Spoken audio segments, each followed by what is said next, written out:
자, 영화 1987과 586 세대 이걸 왜 파헤치죠?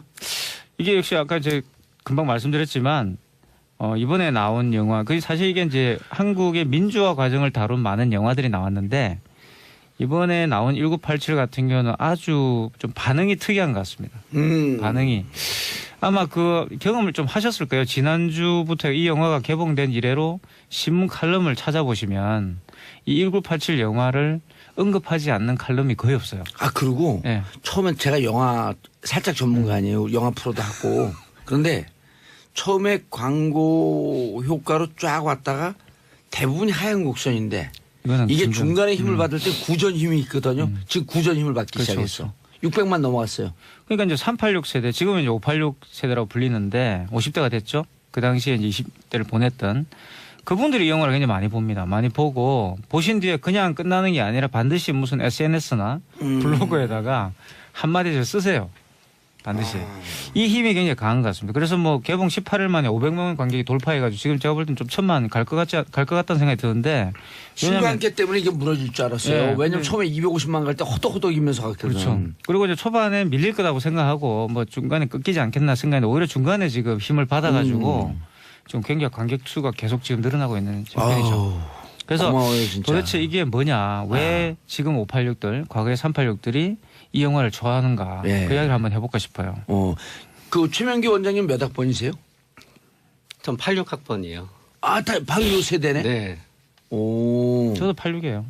그래요? 두 분 친구예요, 그럼? 친구는 아니죠. 86이죠. 그리고 여기 나가면서부터 둘이 서로 아예 얘기를 안 하시대. 아니요, 저희 얼마나 따뜻한 얘기를 많이 하는데요. 많은 이야기를 합니다. 그 따뜻한 커피를 마셔봐도 따뜻한 얘기는 처음 들었는데.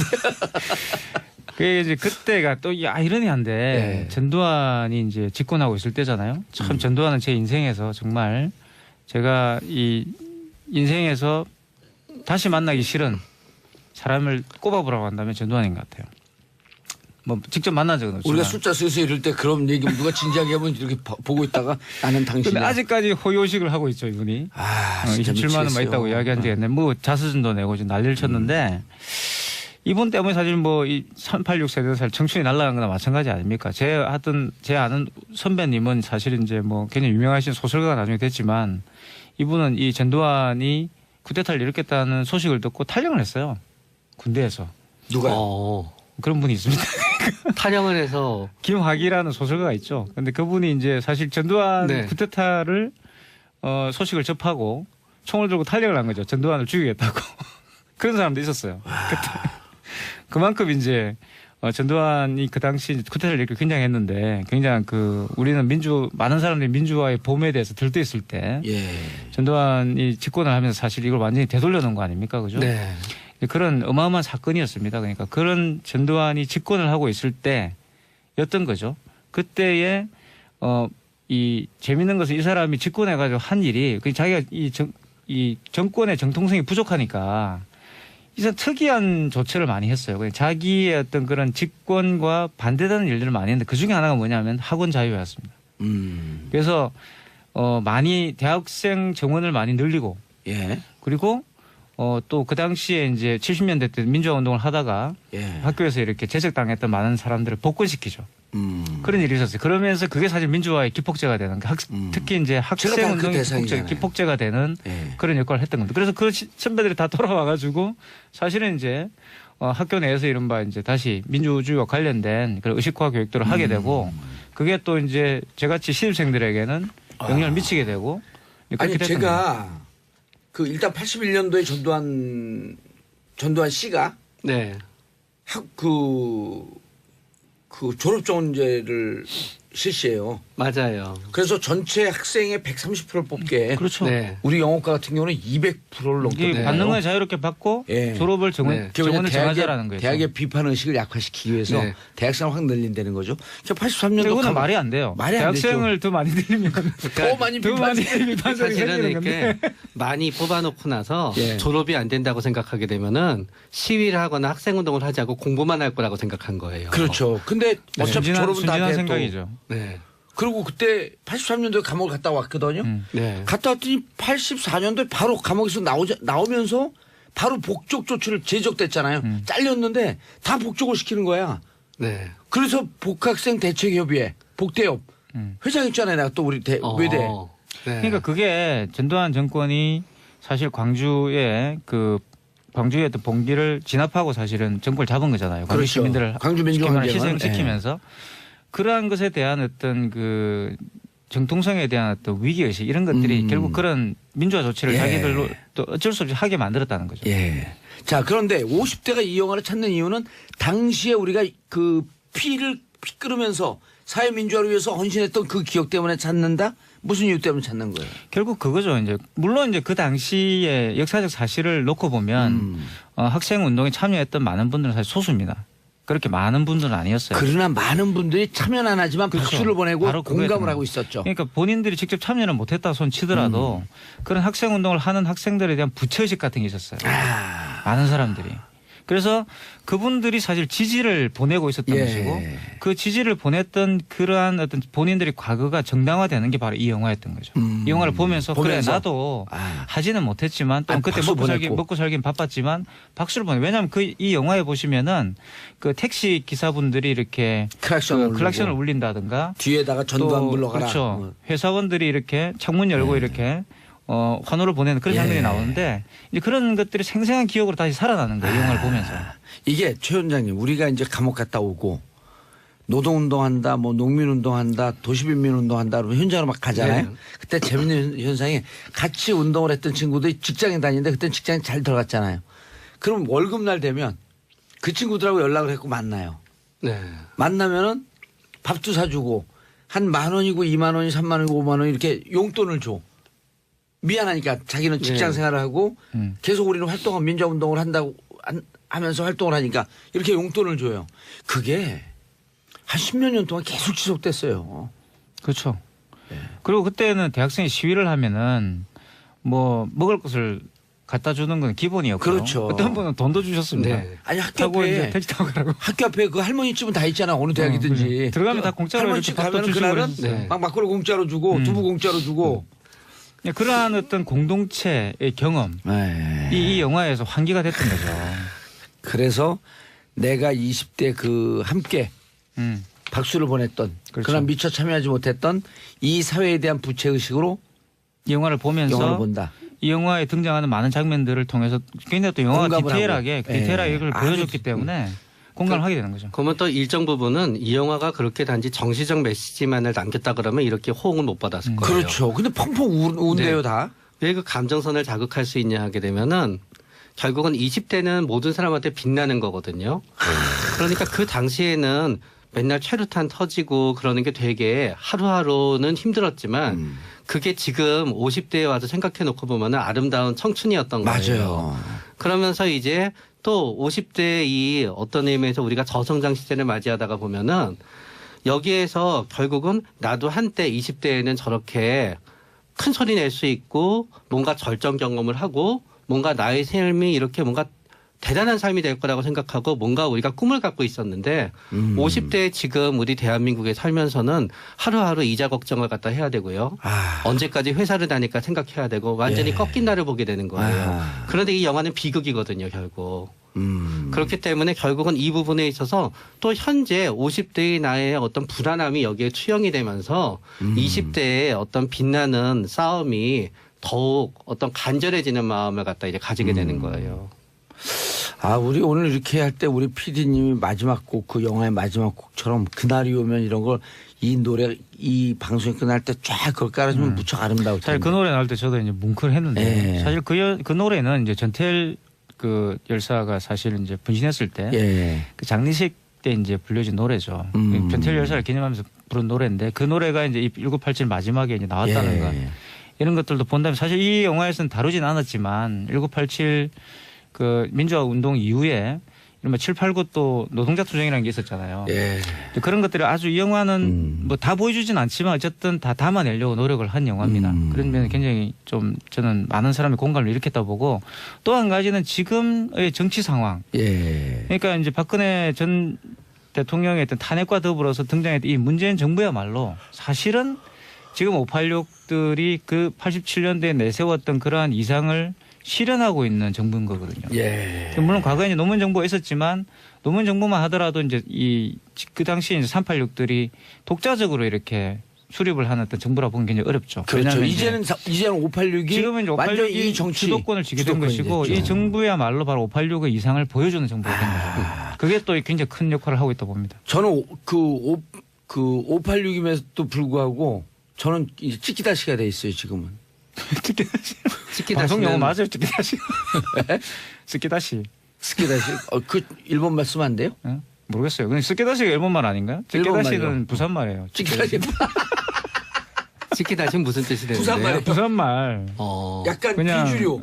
원래 스키다시는 이렇게 허접한 인생. 반찬 공짜로 주는 반찬을 예, 말하죠. 허접한 인생 이런 서비스 뜻이죠. 서비스. 저는 같은 586이고 3, 40년 동안 그 함께 했으면서도 허접한 인생이 됐다 이런 뜻이에요.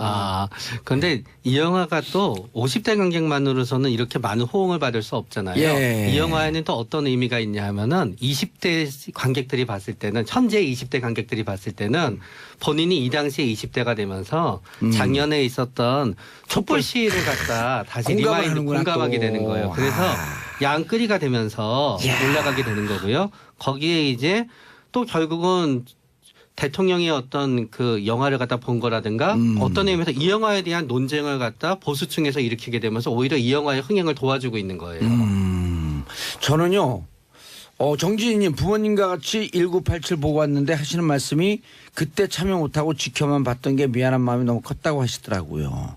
참여 못하고 지켜만 본 것이 아니고 사실은 마음속으로 박수를 그렇죠. 보냈기 때문에 우리처럼 앞에 혹은 이렇게 감옥 갔다 온 사람들이 네. 그 힘이 있었기 때문에 용기를 내서 나갈 수 네. 있었던 거거든요. 네.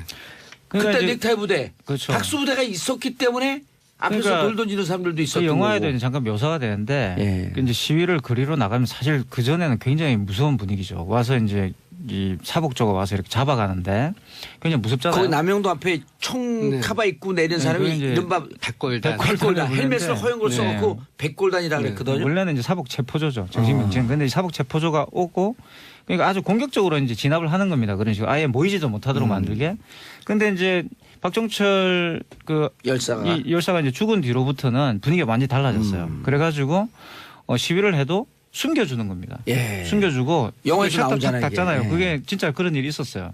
그리고 이렇게 그 당시에 다방이었는데 카페가 아니라 다방 같은 데를 도망을 들어가면 문 닫고 뒤로 보내주고 빼주고. 예. 그리고 또 뭐 이렇게 할아버지들이 이렇게 보호해주고 뭐 이런 게 있었어요. 그러니까 그런 부분들이 굉장히 그 당시로 본다면 많은 분들이 참여를 하고 말고의 문제가 예. 아니라 심적 지지를 했기 때문에 학생들이 그렇게 할 수 있었던 거죠. 그러면 그러니까 그때 참여를 안 했다고 자괴감을 가질 필요는 없는데 어쨌든 이걸 보면서 그때 당시에 우리 그 아름다운 청춘에 그렇게 열정적으로 했던 분들한테 미안한 감이 있는 거죠. 네. 그리고 그 중심에는 결국 한 사람의 커다란 희생이 있었다는 거예요. 두 사람이 아니에요? 두 박정철과 사람이죠. 이한열. 네. 예. 우리가 이제 독재 정권은 어떤 거를 갖다 하게 되냐면은 독재 정권이 독재를 하다가 보면은 사람의 목숨을 본인들이 귀하게 여기지 않다가 보니까 예. 사람들이 한 사람 어느 단 한 사람의 죽음에 대해서 이렇게 모든 사람이 동정할 거라고 상상하지 못해요. 예. 그런데 사회구도 돌이켜놓고 보면은 한 사람의 억울한 죽음에서 시작이 됐거든요. 시체가 김주열. 바다에서 사체가 김주열 씨. 바다에서 떠오르면서요. 똑같이 1987년도에 또 어떤 의미에서 처음에 한 사람의 예. 박정철 열사의 억울한 죽음에서 모든 사람의 동정심이 오히려 그게 한 사람의 죽음이었기 때문에 동정심이 더 많이 가게 된 거고요. 그리고 그로 인해 그 다음에 이한열 열사의 두 번째 죽음이 있게 되면서는 모든 사람의 동정심이 가게 되는 거예요. 예. 그렇기 때문에 이게 독재 정권의 입장에서는 한 사람 한 사람이 그들은 목숨에 대한 가격을 전부 매기고 있을 거예요. 이 죽음의 가격을 이 죽음으로 인해서 우리는 어떤 마이너스가 오게 되나 지지율엔 어떻게 해나 사람의 목숨을 갖다 어떤 계량화해서 생각하고 본인들의 도구한 부분으로 생각하지만 결국은 인간의 목숨은 그 무엇으로도 바꿀 수 없다는 거고 예. 결국 인간의 목숨이 가진 귀한 희생이 이거를 갖다 불러일으켰다는 걸 갖다 하게 되는데 예. 지금도 그 희생에 대해서 뭔가 계산하고 있는 분들이 있다는 거는 예. 되게 슬픈 것 같아요. 그냥. 그 시기를 보냈던 그 20대 청년들이 지금은 정치권의 주류가 됐어요. 586. 네, 그렇죠. 예. 그래서 이제 청년들이 이제 기성세대가 되었고요. 물론 이제 이 지점에서 또 우리는 이제 뭐 반성을 해야 될 부분들도 있겠죠. 과연 이제 그 당시의 이상이 지금 우리가 하고 있는 여러 가지 정치적 행위 속에서 잘 구현되어 있는가는 끊임없이 반성해야 될 문제인데 예. 결국 제가 볼 때는 이 586 세대들이 기성세대화 되면서 한국 사회는 분명히 과거는 달라졌다고 생각합니다. 그러니까. 근데 이 달라진 것들을 어떻게 유지하는가가 되게 중요하고요. 어떻게 예. 또 확장해 갈 것인가 저는 굉장히 중요하다 봐요. 맞아요. 지금 주류가 돼갖고 586, 즉 386, 486, 586 넘으면서 너무 양지만 찾아다닌 거 아니냐. 그러니까 이제 이런 자조적인 얘기도 있어요. 양지 찾아 386. 예, 그 전형동하신 분들이 네. 이제 또 1987 영화를 보고 오셔가지고 김무성 씨 같은 경우가 이제 자기도 거기에 있었다. 그때 그랬어요, 진짜. 사실 있었어요. 예, 있었는데 있었어요. 저는 그건 이제 상도동계로. 그러면서 이제 반성은 해야 되는 거죠. 반성을 해야 되는 그 거죠. 이후에 어떤 예. 행보에 대해서는 반성을 해야 되는 것이고 예. 내가 그래서 참 그때 정신을 잃고 이렇게 했다 이 정도 이야기를 해야 되는데 그냥 숟가락 하나 이제 얻는 거예요. 나도 그 당연히 있었습니다. 저도 예. 뭐 그때 김무성 씨를 그때 봤으니까. 그 김무성 주제 영화는 그거 아니야. 옥새 들고 튀어라. 나르샤 혹서 들고 나르샤. 옥새 들고 나르샤. 나는 뭐 그 영도 앞바다 가가지고 이렇게 예. 뭐 그러니까 이런 것들이 사실은 좀 1987의 정신을 훼손한다. 훼손시키는 많은 분들이 거네요. 1987을 보면서 어떤 개인적이든 아니면 굉장히 공동체적인 그런 생각을 하고 있는데 여기에 대해서 반성할 건 반성하고 예. 또 새로운 길을 가려고 그러면 충분한 어떤 그런 돌아봄이 또 있어야 되는 거 아니겠어요? 386이 486 대 586 되면서 한 건 없이 너무 정치권의 주류로서의 오래 향유했다라고 하는 비판도 있거든요. 네, 세대 교체가 안 이루어지고. 네. 근데 그게 참 쉽지 않은 게요. 보수 정권은 끝없이 세대 교체가 이루어지게 되는 게 예. 성공하고 싶어서 계속 보수 정권에 들어와서 정치를 하고자 하는 사람이 끝없이 있어요. 예. 근데 진보 정권은 뭔가 하게 되면 진보 정권에서 정치를 하고 싶어 하는 분들은 물론 그분들도 개인적으로는 성공에 대한 열망이 있겠지만 그거 이상이 있어야 되거든요. 근데 옛날에는 학생회가 예. 그리고 학생운동이 어떤 진보 정치에 있어서의 정치 캠프 역할을 했어요. 정치 사관학교로. 맞아요. 근데 지금은 학생회가 과거와 같은 역할을 하게 되지 않으면서 정치 사관학교에 해당되게 진보 정치에 계속 새로운 사람을 갖다 제공해주는 그 부분이 없어지게 되는 건데 아하. 그거를 결국은 정당 정치 안에서 예. 뭔가 그 사람들을 계속 받아줘야 되는데. 뭔가 그 사람들을 받아줘서 일꾼으로 써먹고 알겠습니다. 위로 안 올려주고자 하는 부분이 있다가 보니까 이렇게 돼요. 알겠습니다. 문태진님 이번 촛불 집회도 20년 30년 후에는 영화되고 그 역사로 기록되겠죠. 그 중심에 저도 있었다는 것에 뿌듯함을 느낍니다. 또 그 당시에 이제 70년대 때 민주화 운동을 하다가 예. 학교에서 이렇게 제적당했던 많은 사람들을 복권시키죠. 그런 일이 있었어요. 그러면서 그게 사실 민주화의 기폭제가 되는 특히 이제 학생 제가 다그 운동의 대상이잖아요. 기폭제가 되는 예. 그런 역할을 했던 겁니다. 그래서 그 선배들이 다 돌아와가지고 사실은 이제 학교 내에서 이른바 이제 다시 민주주의와 관련된 그런 의식화 교육들을 하게 되고 그게 또 이제 저같이 신입생들에게는 영향을 미치게 되고 아니 그렇게 됐던 거예요. 제가 그 일단 81년도에 전두환 씨가 네. 그 졸업정원제를 실시해요. 맞아요. 그래서 전체 학생의 130%를 뽑게. 그렇죠. 네. 우리 영어과 같은 경우는 200%를 이게 넘게 받는 건 자유롭게 받고 예. 졸업을 네. 정원을 정하자라는 거예요. 대학의 비판 의식을 약화시키기 위해서 네. 대학생을 확 늘린다는 거죠. 83년도 그거는 말이 안 돼요. 말이 안 대학생을 더 많이 들리면 더 많이 비판 소리 사실은 생기는 이렇게 건데. 많이 뽑아놓고 나서 예. 졸업이 안 된다고 생각하게 되면은 시위를 하거나 학생운동을 하지 않고 공부만 할 거라고 생각한 거예요. 그렇죠. 근데 어차피 졸업은 다 순진한 돼 또. 생각이죠. 네. 그리고 그때 83년도에 감옥을 갔다 왔거든요. 네. 갔다 왔더니 84년도에 바로 감옥에서 나오면서 바로 복적 조치를 제적됐잖아요. 잘렸는데 다 복적을 시키는 거야. 네. 그래서 복학생 대책협의회 복대협 회장 있잖아요. 내가 또 우리 외대. 네. 그러니까 그게 전두환 정권이 사실 광주의 어떤 봉기를 진압하고 사실은 정권을 잡은 거잖아요. 광주 그렇죠. 시민들을 광주 민주항쟁을. 희생시키면서 그러한 것에 대한 어떤 그 정통성에 대한 어떤 위기의식 이런 것들이 결국 그런 민주화 조치를 예. 자기들로 또 어쩔 수 없이 하게 만들었다는 거죠. 예. 자, 그런데 50대가 이 영화를 찾는 이유는 당시에 우리가 그 피 끓으면서 사회민주화를 위해서 헌신했던 그 기억 때문에 찾는다? 무슨 이유 때문에 찾는 거예요? 결국 그거죠. 이제 물론 이제 그 당시에 역사적 사실을 놓고 보면 학생 운동에 참여했던 많은 분들은 사실 소수입니다. 그렇게 많은 분들은 아니었어요. 그러나 많은 분들이 참여는 안 하지만 그렇죠. 박수를 보내고 바로 그거였던 공감을 거예요. 하고 있었죠. 그러니까 본인들이 직접 참여는 못했다 손 치더라도 그런 학생 운동을 하는 학생들에 대한 부채의식 같은 게 있었어요. 많은 사람들이. 그래서 그분들이 사실 지지를 보내고 있었던 예. 것이고 그 지지를 보냈던 그러한 어떤 본인들의 과거가 정당화되는 게 바로 이 영화였던. 때문에 이게 무너질 줄 알았어요. 예. 왜냐면 네. 처음에 250만 갈 때 허덕허덕이면서 갔거든. 그렇죠. 그리고 이제 초반에 밀릴 거라고 생각하고 뭐 중간에 끊기지 않겠나 생각했는데 오히려 중간에 지금 힘을 받아가지고 좀 굉장히 관객 수가 계속 지금 늘어나고 있는 편이죠. 아우, 그래서 고마워요, 진짜. 도대체 이게 뭐냐, 왜 지금 586들, 과거의 386들이 이 영화를 좋아하는가, 예. 그 이야기를 한번 해볼까 싶어요. 그 최명기 원장님 몇 학번이세요? 전 86학번이에요. 아, 바로 요 세대네. 네.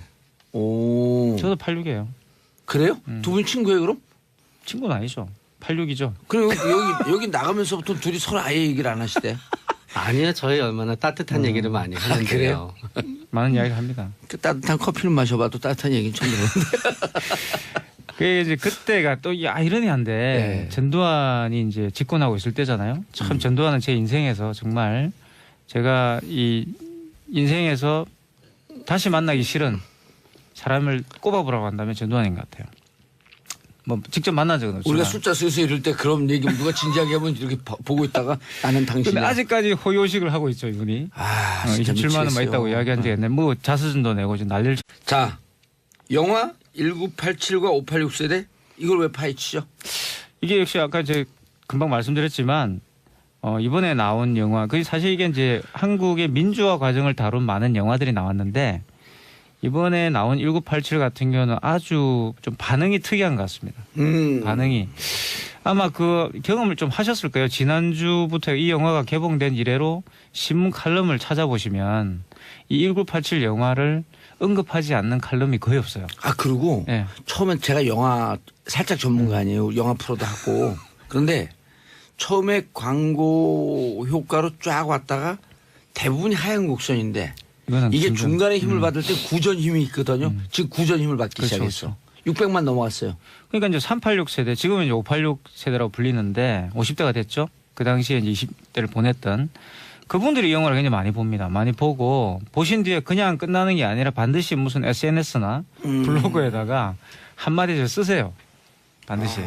이 힘이 굉장히 강한 것 같습니다. 그래서 뭐 개봉 18일 만에 500만 관객이 돌파해가지고 지금 제가 볼 땐 좀 1000만 갈 것 같다는 생각이 드는데 왜냐하면 쳤는데 이분 때문에 사실 뭐 이 386 세대 사실 청춘이 날아간 거나 마찬가지 아닙니까? 제 아는 선배님은 사실 이제 뭐 굉장히 유명하신 소설가가 나중에 됐지만 이분은 이 전두환이 쿠데타를 일으켰다는 소식을 듣고 탈영을 했어요.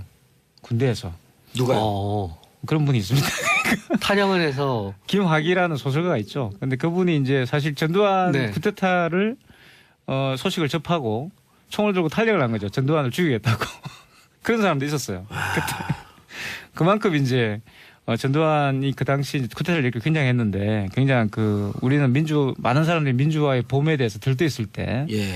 전두환이 집권을 하면서 사실 이걸 완전히 되돌려 놓은 거 아닙니까? 그죠? 네. 그런 어마어마한 사건이었습니다. 그러니까 그런 전두환이 집권을 하고 있을 때였던 거죠. 그때에 이 재밌는 것은 이 사람이 집권해가지고 한 일이 자기가 이 정권의 정통성이 부족하니까 이상 특이한 조처를 많이 했어요. 그냥 자기의 어떤 그런 집권과 반대되는 일들을 많이 했는데 그 중에 하나가 뭐냐면 학원 자유였습니다. 그래서 많이 대학생 정원을 많이 늘리고 예.